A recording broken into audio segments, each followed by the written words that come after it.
morning, everyone. This morning we are going to spread a bit of fertiliser. It's nitrogen 27% with some sulphur. We're going to spread it on our silage ground.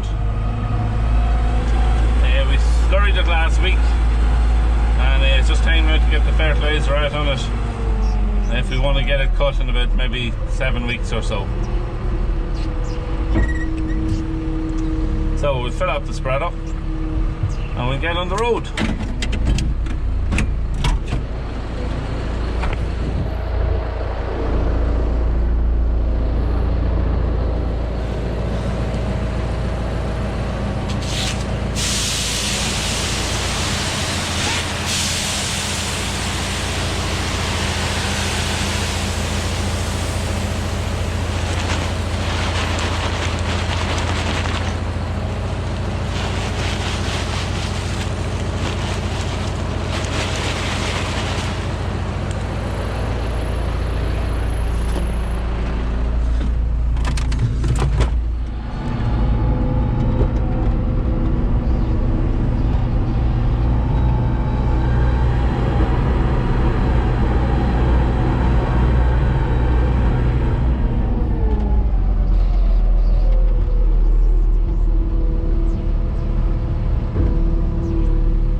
Well, so we're just moved into the second field. You've seen there, we've got a little bit of footage in the first field. I set the camera up outside and kind of took a bit of footage of me driving up and down, finishing off that field. Yeah, it's around 13 acres in that field. And then this field here that we're in now has got about 7 acres, or maybe just slightly over 7 acres. I suppose the idea is that we'll try and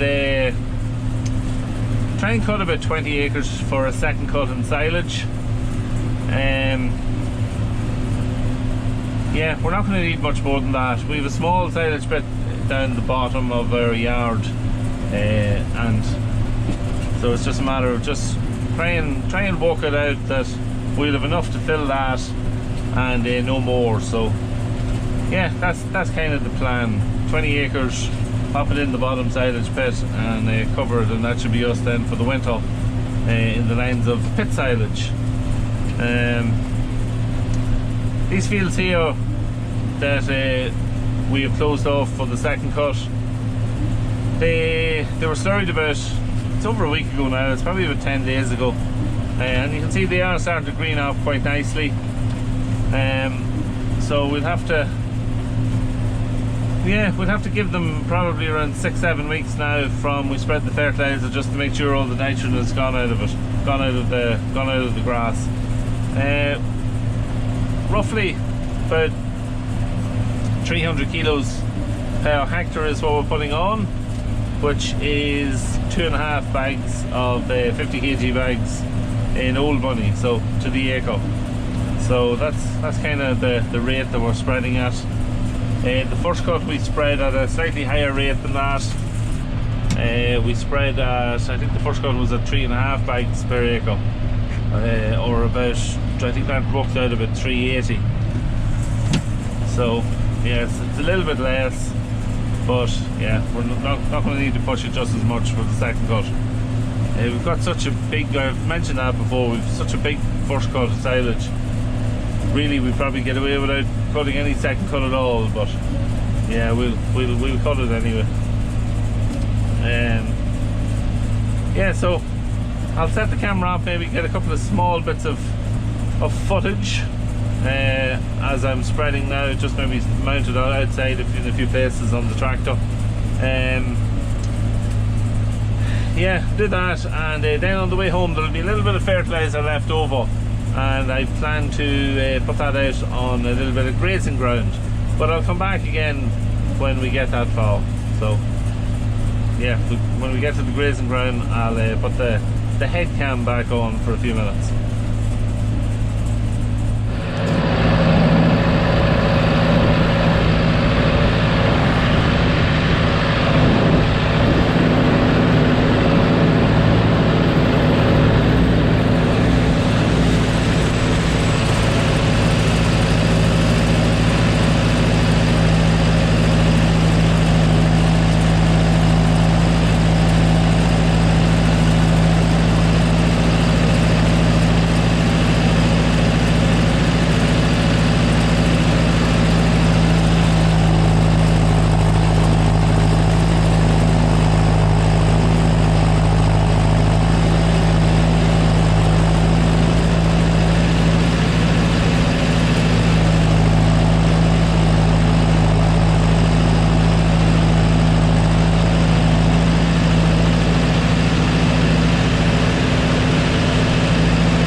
so we're just down spreading in the grazing fields.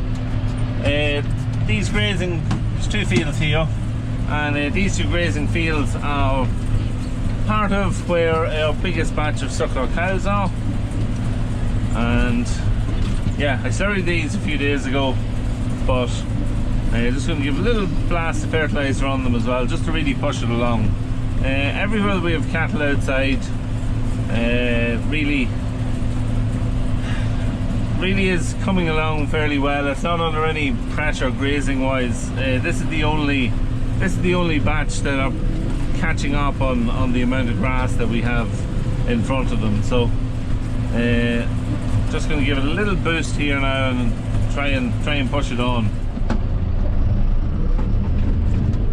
Now, so where the cows are now, they're over on the far side of the road here from where we're spreading. I have these 2 fields done now. There's two 3-acre fields, sorry, here on this side of the road. These 2 fields are almost identical in size, which makes it very good for grazing.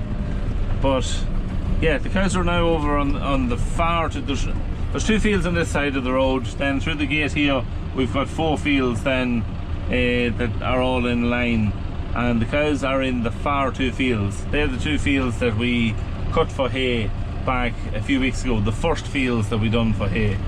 The fields where the David Brown was on the square baler. So yeah, they're over there. When I was mowing that, you might remember that I didn't mow really that tight to the ditch. I left quite a decent headland for the cows to eat over there. So I kind of left it that they'd get about a week or 10 days over there, and they're over there now probably 4 or 5 days, and they'll get another 4 or 5 days. They're going to be there till we come back from England next week. So yeah, not too bad. Yeah, so when they've got that eaten, then there's 2 fields then here that are well on the way to being ready for them to come back to. So early next week they'll be ready for them to come back there and graze, and they'll get a week or so, maybe 10 days then in that, and then they'll be moving into those 2 fields that we've just spread. So yeah, a little bit to go to catch up. This field here now that I'm in, the cows were actually in this last week, so it's also part of the same piece of land, and this is where we've some of the hay saved from this week just gone. So yeah, it's a nice parcel of land that's here. There's about 28 or 9 acres in it all together, and all in nice divisions and very good for grazing. So yeah, very good.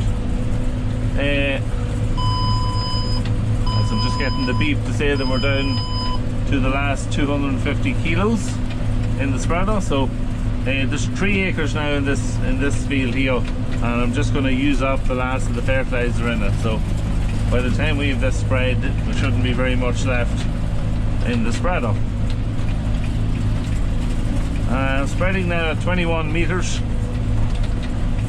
which is great for grazing and for silage. You can get through a lot of fertiliser very fast with it,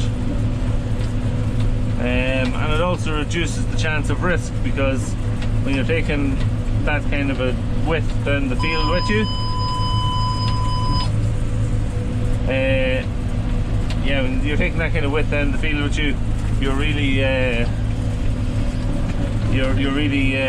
reducing the risk of misses and overlaps and all that kind of stuff. We see it just get lined up. It beeps now. I don't know, it beeped again when it got to 200 kilos, so it might beep again when we get to 150. We're at 164 at the minute. I can't remember now if it continues to beep. We'll know in a second.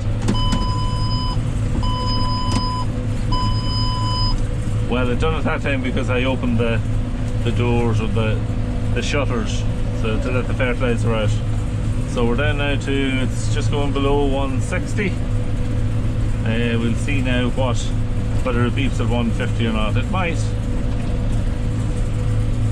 And I didn't know, it's not, it may not be again now, if it gets maybe to 100 or to 50 or something like that.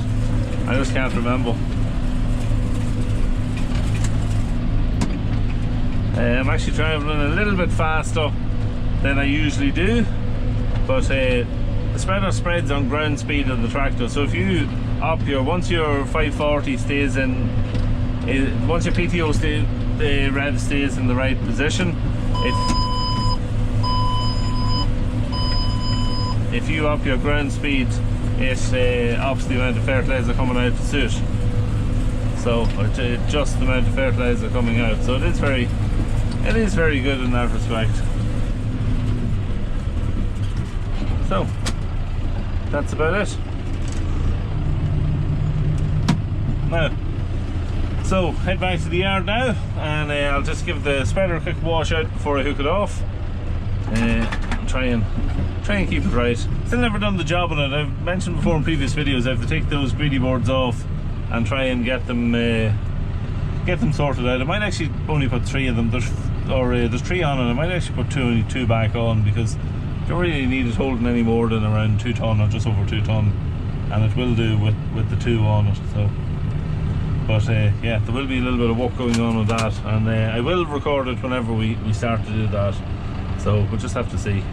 So gonna head back to the yard now, try and get finished up at this, and I have a bit of feeding to do and some other stuff, and I might actually do a video on the feeding as well. Try and do a couple of videos that I'll have a few videos then to put up whilst I'm at Silverstone this weekend. So as always, thanks for watching.